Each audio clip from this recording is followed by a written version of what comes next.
Kellye Croft had always known that dreams came at a price. She just never imagined hers would cost her everything. She was raised in a quiet town, the kind where ambition was rare and silence was sacred. From a young age, she stood out, not because she was loud, but because she carried a certain fire. She wanted more than routine, more than survival. She wanted to tell stories, become someone. She wanted the world to know her name. When she turned 21, she moved to New York City, with a suitcase full of handwritten scripts and a mind full of unshakable belief. She lived in a small studio apartment with peeling paint and a leaky ceiling. She worked part-time jobs, waitressing by day, auditioning by night.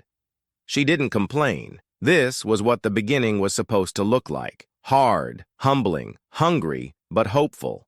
Her big break came unexpectedly. A casting agent spotted her in a local theater production, told her she had the face, the presence, the spark, told her he knew someone who could change her life, that someone was Harvey Weinstein.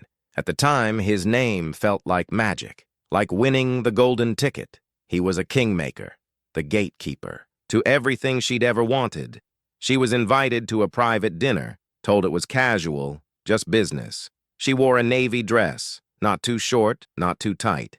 She remembered standing in front of the mirror, second-guessing everything, her shoes, her smile, her intentions. But she told herself she was ready, that this was what successful people did. They met powerful men and shook powerful hands. They said yes when opportunity knocked. The restaurant was dimly lit, expensive, quiet. Harvey didn't come alone. He brought James Dolan, another name she recognized, owner of empires, tied to music, sports, entertainment. He was older than she expected, polished, friendly, too friendly. The men asked her about her background, her aspiration, her voice. They laughed a little too hard, complimented her a little too much.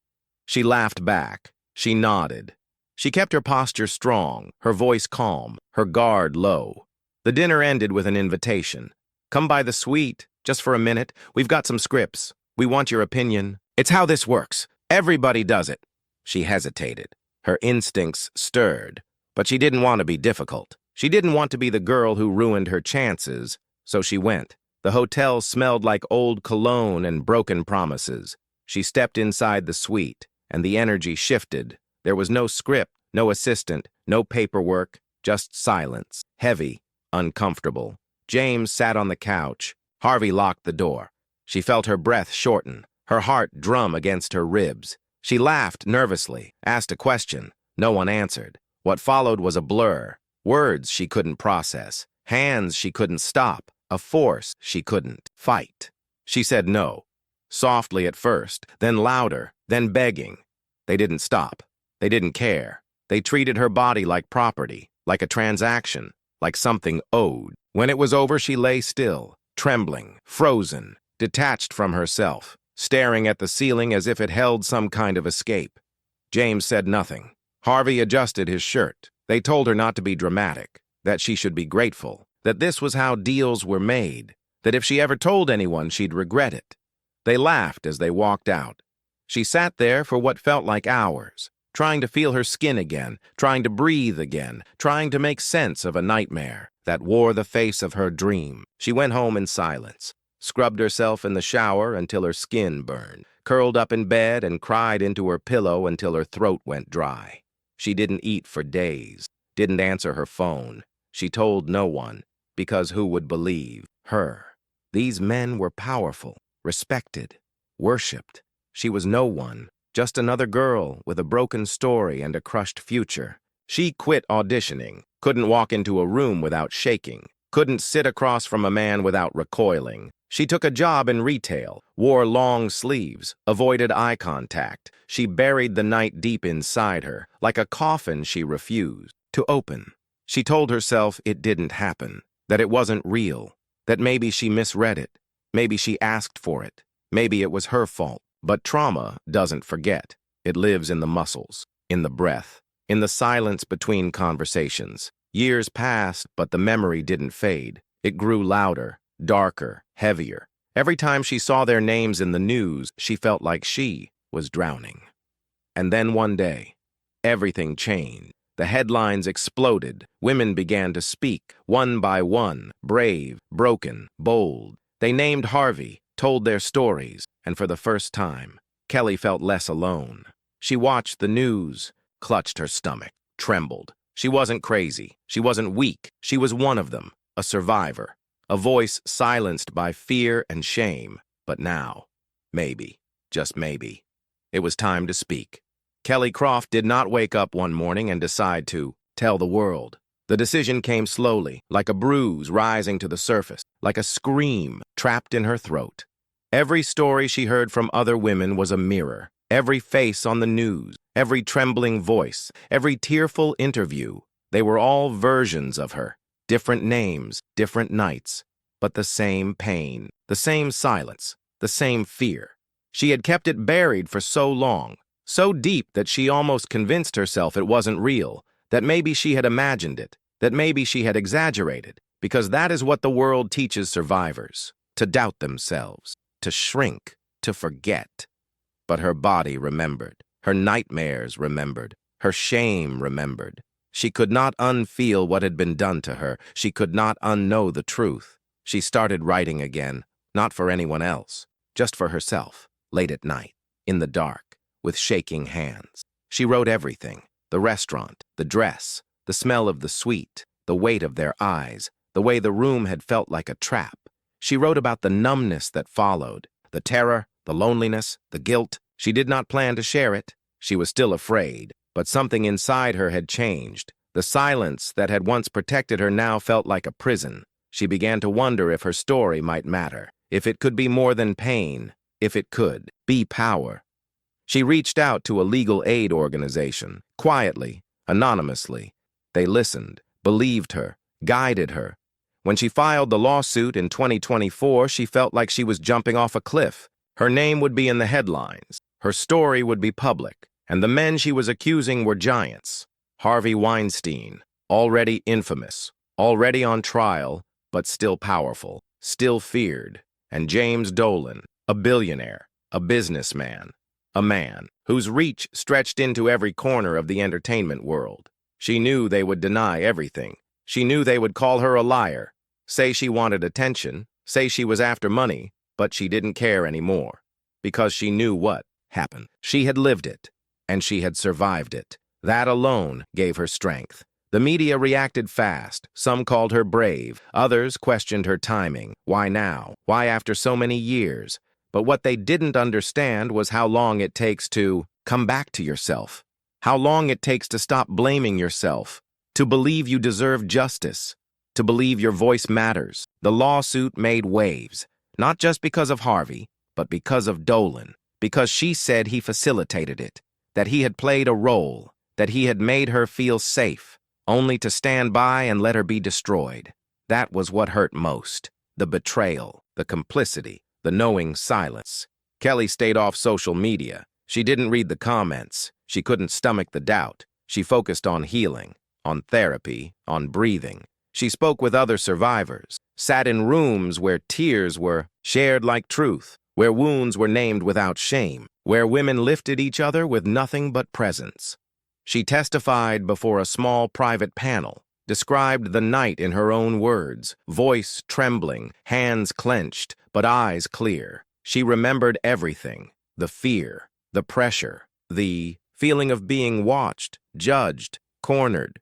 She remembered how small she felt, how helpless, how angry she became afterward, at herself, at them, at the world that allowed it. In her quiet moments, she still questioned everything, not the truth, but the cost, the weight of coming forward, the way it stripped her bare, exposed her soul, left her open to the cruelty of strangers. But she reminded herself why she did it, not for revenge, but for freedom. Not to destroy, but to rebuild. She dreamed of the girl she once was, full of fire, of promise. She wanted to reach back through time and hold her. Tell her none of it was her fault. Tell her she was not broken, that she had done nothing wrong, that no dress, no smile, no yes to dinner meant she deserved to be used. Each day she spoke her truth, she felt lighter, not free, not yet, but lighter. The silence no longer controlled her. The shame no longer defined her. She had stared into the darkness and spoken anyway. That was enough. That was everything. The legal process was slow, complicated, full of obstacles, but she showed up, every time, with her head high, with her heart steady, with her truth intact. And no matter what happened in court, she had already won something greater. She had taken her story back. The courtroom was cold, not in temperature, but in tone. It was a place where truth was dissected, where pain was put on trial, where Kellye Croft stood alone against two names that carried weight like thunder. Harvey Weinstein, James Dolan. The cameras outside flashed endlessly. Reporters shouted questions. Her name was no longer just hers. It belonged to the public now, to the world, to the headlines that fed off her trauma. She walked into the courtroom wearing a simple suit. No makeup, no jewelry, just her story, just her truth. She sat down, took a deep breath, and prepared to relive everything, in front of strangers, in front of lawyers trained to twist her words, in front of the men who had once stripped her of power. Now she would speak, not for revenge, but for release. The questioning was brutal. Every detail of her night was dragged into the light. What she wore, what she drank, what she said, why she went, why she stayed. They tried to break her, to make her doubt, to make her shrink. But she stayed firm, not without fear, but with focus.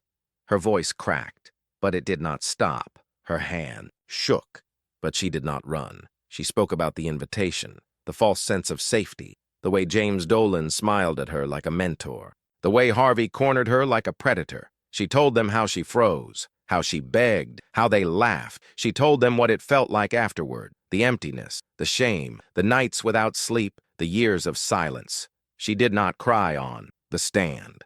Not because she wasn't broken, but because she had cried too much already. Their lawyers tried to paint her as bitter, as confused, as someone chasing fame. But the jury listened, and more importantly, the world listened. Women listened. Survivors listened. The courtroom became more than a place of justice. It became a mirror, reflecting the rot that had been hidden for too long. James Dolan denied everything, said he had no knowledge, said she was mistaken, that he had only met her once, that he would never hurt anyone. But Kellye remembered his eyes, his silence, the way he looked away when it happened, the way he never stepped in. He didn't need to touch her to be guilty. He made it possible. He made it safe for Harvey to act without fear. Harvey Weinstein sat in silence, unmoved, unbothered, as if the trial was beneath him, as if the stories were beneath him. He had heard it all before, but this time felt different. Because now the voices were louder, the consequences were closer. The armor of power was cracking. Kellye felt the weight of every survivor on her shoulders. She was not just speaking for herself. She was speaking for every woman who had ever been silenced, every girl who had ever been told to be quiet, every voice that had been crushed under the weight of wealth and fear. Outside the courthouse, supporters gathered, holding signs, whispering prayers. Strangers sent letters, messages of love, of thanks, of solidarity. She read them at night, in the quiet, letting the words wrap around her like a blanket. She was not alone, not anymore. The prosecution presented witness statements, hotel records, past accusations, a pattern of abuse, a trail of silence. The jury sat still, faces blank, but eyes heavy. They were listening, they were watching, they were feeling. And in that space, Kellye felt something shift, not just in the court, but in herself. She was no longer the girl who had walked into that hotel room afraid. She was no longer the woman who had buried her truth in shame. She was a witness now, a force, a survivor standing tall in the very place meant to dismantle her. The cross-examinations were cruel. The defense tried to rip her apart, but every question they asked, every accusation they made, only revealed their desperation, their fear of what her voice represented. Because when a woman refuses to be silent, the system begins to tremble. The trial lasted for weeks. The nights were long. The pressure was suffocating. But Kellye never backed down, not once. And when it was finally time for closing statements, she stood before the court one last time, and she said everything. She told them she had lost years of her life. that she had lost her peace, her joy, her trust. She told them she was not seeking revenge. She was seeking truth. She wanted the world to know what power looked like when it became poison. She wanted accountability. She wanted dignity. She wanted change. When she stepped off the stand, there was silence, not of indifference, but of reverence. The room had heard her. The world had heard her. And for the first time since that terrible night, she felt seen, whether justice would be served or not. She had already won something bigger. Her name, her voice, her power. The days after the testimony moved slowly. Time stretched. Hours felt like wait. The courtroom was quiet now, but Kellye Croft's words still echoed through its halls, through news articles, through whispers in boardrooms, through the hearts of women who had watched her with trembling hands and tearful eyes. Her truth had been spoken, unfiltered, unapologetic, undeniable. She sat alone in her apartment, curtains drawn, lights off. The world outside continued spinning, but her world was paused. She had said everything, given everything, and now all she could do was wait for a verdict, wait for the headlines, wait for the world to decide whether it believed her. There were days she felt numb, like a shell, like a ghost of the woman who had stood so boldly in front of strangers. She questioned herself, wondered if she had done enough, if she had been clear, if she had made a difference. But deep down she knew the truth did not need validation, it simply needed release, and she had released it. The support continued to pour in. Survivors from around the world reached out. Some wrote letters. Some shared their own stories, stories they had never told anyone. Kellye read every word, let their pain pass through her, let their courage fill her. She saw pieces of herself in every line, every tear, every voice long buried beneath shame. She began speaking publicly again, slowly, carefully. She walked into community centers, colleges, therapy circles, not as a celebrity, not as a victim, but as a woman who had survived, a woman who had chosen to fight back with truth instead of silence. She didn't speak with rehearsed lines. She spoke from scars, from experience, from a place deeper than words. She talked about fear, about shame, about how trauma doesn't always scream. Sometimes it whispers. Sometimes it sits quietly in your chest for years. She talked about the night that broke her, and the mornings she chose to rise anyway. She talked about justice, not as a verdict, but as a decision, a reclaiming, a rebuilding. The media began to change its tone. They stopped calling her just an accuser. They called her brave, powerful, a leader. But labels did not matter to Kellye. What mattered was the truth. What mattered was that girls watching from their bedrooms might see her and realize they were not alone. She visited her hometown for the first time in years, walked the streets she had grown up on, looked at the places that had once made her feel safe. Everything looked smaller, quieter. But in that stillness, she found something she hadn't felt in a long time: peace. She sat with her mother in the kitchen, holding warm tea in her hands. Her mother looked older, sadder, but proud. They did not speak about the trial, not in detail, just enough to let love fill the gaps. Her mother whispered one sentence: "I'm sorry I wasn't there." Kellye squeezed her hand. "You're here now." Back in New York, she continued to live quietly, simply. She walked to the park often, sat on benches, wrote in journals, observed people, laughed softly at children chasing birds. She had learned to find joy in the ordinary, not because the pain was gone, but because it had made the joy more sacred. When the verdict finally came, it arrived like a wave. Harvey Weinstein, found guilty. James Dolan, held accountable, not just by the court, but by the public, by the truth that could no longer be buried. The world had heard Kellye, and for once, it believed her. She did not celebrate. There was no champagne, no parties, just quiet. A quiet that felt like release, like a full breath after years of choking. She closed her eyes, sat still, let the tears come, not of pain, but of relief, of justice, of honor. Justice did not erase what happened. It did not return her lost years, but it gave her something else. It gave her the right to heal, the right to move forward without shame, the right to dream again. She wrote a letter to her younger self, folded it, placed it in a drawer. It read, "I'm sorry they hurt you. You didn't deserve it. You were always enough. I believe you. I love you." That letter was her closure. She continued her work, built programs for survivors, created safe spaces, used her voice to shift systems. She knew the fight was far from over, but she was no longer fighting alone. Kellye Croft had once been a girl with a dream. That dream had been shattered, twisted, stolen. But she built a new one made from truth, from courage, from light pulled out of darkness. She was not who she used to be, and she never wanted to be again. Because now, she was more. She was free. Kellye Croft no longer needed to prove anything to anyone. She had faced the worst kind of darkness and walked through it carrying nothing but the truth. The world had seen her fall, had watched her rise, and now it stood beside her, not because she asked for it, but because she earned it. She had lived in silence for so long that she forgot what it felt like to be heard. Now her voice echoed beyond courtrooms, beyond news cycles, beyond the names of the men who tried to destroy her. Her voice became a lighthouse, and women followed. The light.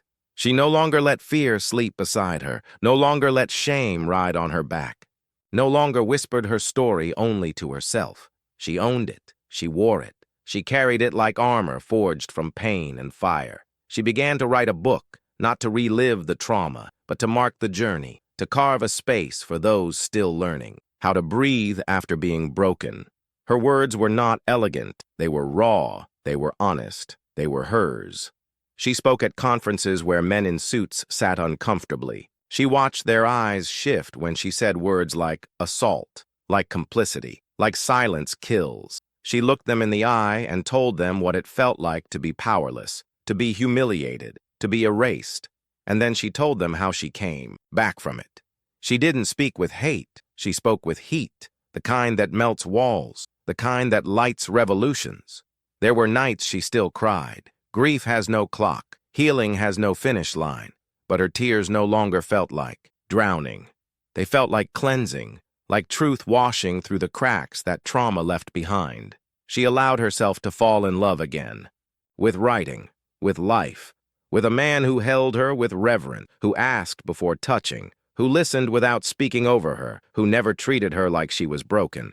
She told him everything. The hotel, the fear, the courtroom, the letters from strangers. He didn't flinch. He didn't look away. He simply said, "I see you," and she believed him, because she had learned how to see herself first.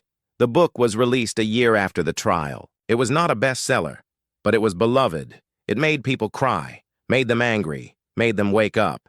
It was banned in some places, shared in others, taught in classrooms, passed from hand to hand like a torch. The title was simple: The Fire That Remains. Kellye built a foundation from the prophets. She named it after a phrase she once wrote in her journal: "No more quiet girls." It became a home for survivors, for storytellers, for girls who needed to scream. It funded therapy, legal support, creative scholarships. And every time a girl walked through those doors, she saw herself again. Wide-eyed, hurting, hoping. She grew older, wiser, softer in her silence, sharper in her purpose. She still received threats, still faced criticism, but none of it mattered. Because she had done what they told her was impossible. She had burned down the lie and risen from the ash. Years later, she was invited to speak at a global summit for women. Thousands of faces stared up at her, some young, some aged by pain, all waiting. She stepped onto the stage, microphone in hand, hair tied back, eyes clear. She did not read from a script. She spoke from the soul. She said, "I am not here because I was brave. I am here because I was broken, and I chose to fight anyway. I am not here to be your hero. I am here to remind you that you can survive anything, that your voice matters, that your story is yours to tell." She paused, let the silence bloom. Then she said, "And if no one ever told you this before, I believe you." The room erupted, not in applause, but in tears, in nods, in standing ovations that felt like shared breath. She left the stage not as a celebrity, but as a symbol, a survivor not of one night, but of many. Kellye spent the rest of her life writing, teaching, walking slowly through the world she had once rushed to conquer. She planted gardens, took photos, adopted a dog. She smiled often, but not always. Some days the ghosts returned.